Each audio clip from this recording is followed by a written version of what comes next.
Bangkok, Thailand is the #1 option for affordable luxury in the entire world. And I'm going to show you the exact condo that we just rented, available right now on Airbnb for the unreal price of $1,500 a month. This unit has easy access to anything you'd want, 24 hours a day. Michelin star cuisine from around the globe, safe and reliable public transportation, world-class malls, outstanding street food, huge parks, and nightlife beyond compare. We chose this location first and foremost because it's in the heart of the city.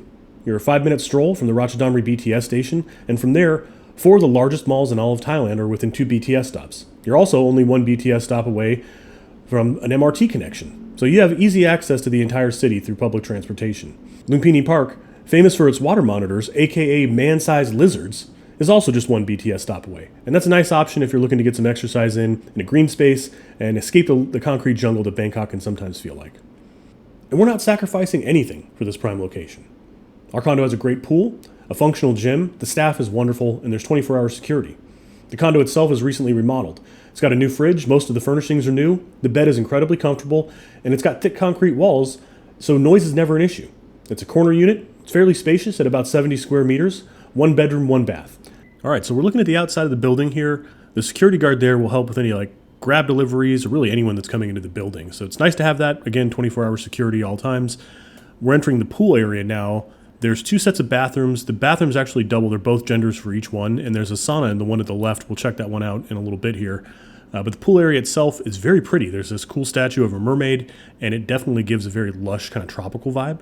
Not a lot of sun here. I'm glad that person in the background. It gives you a little bit of scale because the pool's got to be 40 feet by 40 feet. And it circles around that little island there. Pretty beautiful. The sun, like I was saying, there's not a lot of it, which isn't bad because when Bangkok gets hot, it gets really hot, so it's nice to have the shade. It's kind of tucked in between all the other buildings here. The gym is very close to the pool. The free weights are nice. They're not really new. They're kind of an old style, so they're a little bit clanky and a little bit loose, but they work. I mean, you're going to be able to get what you need done. There's a couple of treadmills.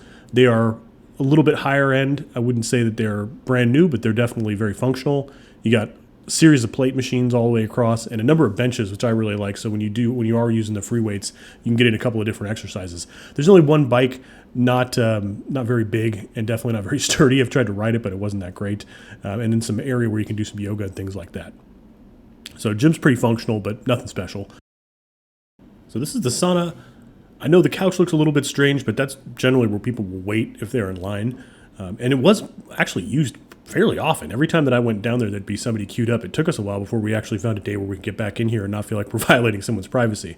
So yeah, very cool amenity, even though it's not something that we typically use a lot of, but I know folks enjoy that. Now for the condo tour itself, we are going to jump in right at the front entrance. Our bags are packed because this is actually the day that we're leaving, but typically this was the place where you would store all your shoes. So it's kind of got like a little alcove over there that you can kick your shoes off before you enter the actual main room, which is very spacious. The table is nice too.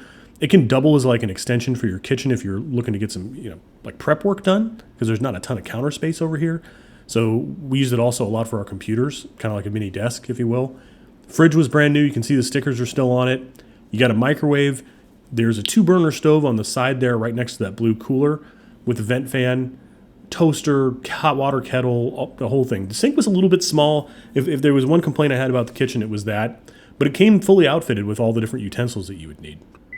Plenty of plates and bowls. You only get the 1 pot and the 1 pan, but with the 2-burner stove, that's really all you need. I really appreciated having the tongs in here, as well as all the various different other utensils that you got, including that bunka-style kitchen knife on the far right there. We use that quite a bit. Here's the main living area, and you can see there's just tons of room to move around in, which we loved. The couch was also brand new and very comfortable. And the TV, while slightly on the small side, it's like 37 inches, it was plenty for what we needed. You can see the cracks in the building from the previous earthquake. There was actually notices in the community area of the building talking about them trying to repair that. It's nice how they had the laundry tucked into this little corner. That door actually leads into the bathroom, and it drains into the bathroom, the actual plumbing back here, which is a little bit interesting. I'll show you that later. And there's the drying rack, too, that you can use for your clothes. The bedroom itself, very big. I mean, there's a sitting area in the back, and you also have a nice little wardrobe area in the corner here. I really want to call out how comfortable the bed was. This was a hotel-quality bed. I mean, we slept great over there. The one time that we didn't sleep great is when the construction started.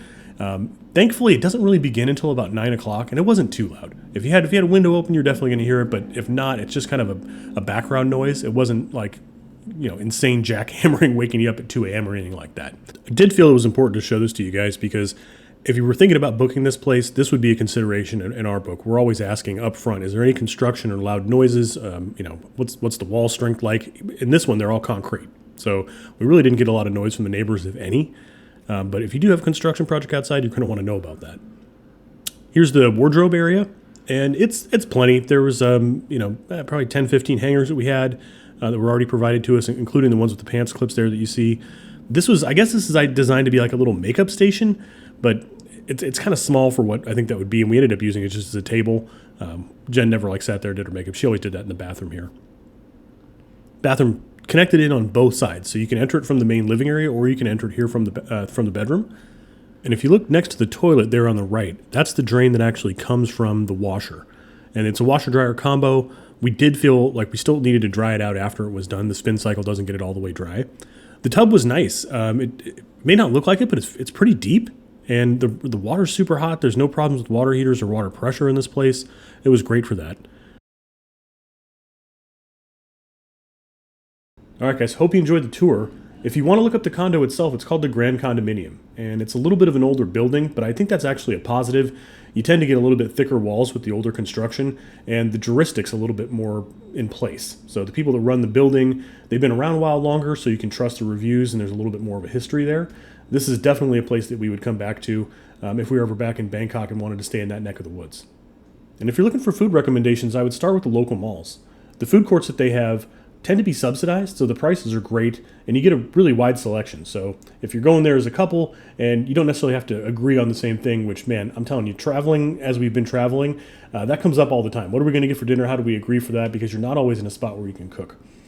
So our favorites do sit at Central Park. There's a place called the Parkside Market. It's on the bottom floor of that mall, and there's 17 different Michelin-rated restaurants there. For the two of us, both each getting a meal, we could generally get out of there under $10, which is pretty wild, especially with the quality of food that you're getting. I really liked there was a duck place that we got there. Jen had a cow soy place that was a favorite there. And then they also had a great place for satays. So lots of different options there. I would check out every single one of the malls and all their different food courts. They each offer something a little bit different. If you have any questions about the location or anything about the condo tour or the location itself, please feel free to leave those below in the comments. I'd be happy to get back to you. And thanks again for watching, guys. If you haven't already, please think about subscribing to the channel and liking the video. It really does help us out. And with that, we'll see you on the next one.